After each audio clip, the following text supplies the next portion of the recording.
looking at the critical elements when an entrepreneur creates the plan and they start working against it, how do they know we're being effective, or we need to change things in this area or that area?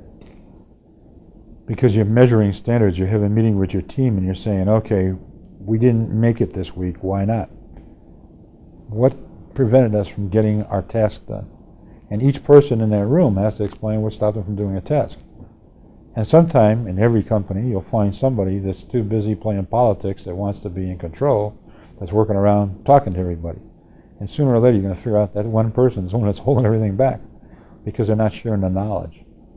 It's got to be everyone sharing stuff. I can write all the programs in the world, but if the guy doesn't tell me what the operating system is, I don't know what I'm doing. How are we going to integrate this stuff?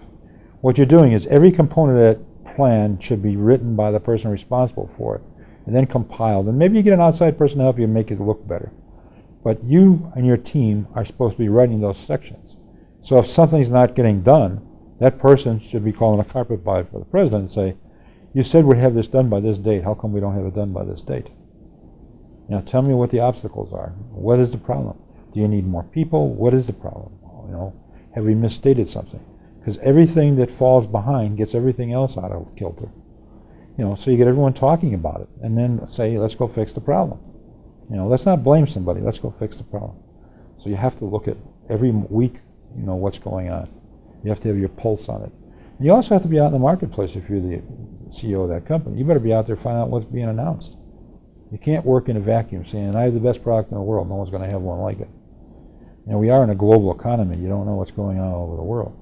There are a lot of places that I get newspapers sent to me with filters so I know what industries I'm looking at. You know, a good example is wireless. Everyone around here is going to make Chicago the wireless capital of the world. And Europe's, you know, 3 years ahead of us. So they don't even know that in Chicago. So I keep shaking my head and saying, yeah, okay. But you have to have your finger in the pulse of what's going on. And the pulse is the buyer. You know, what's the buyer willing to buy right now? You know, DVD television? I don't think so. The price is too high.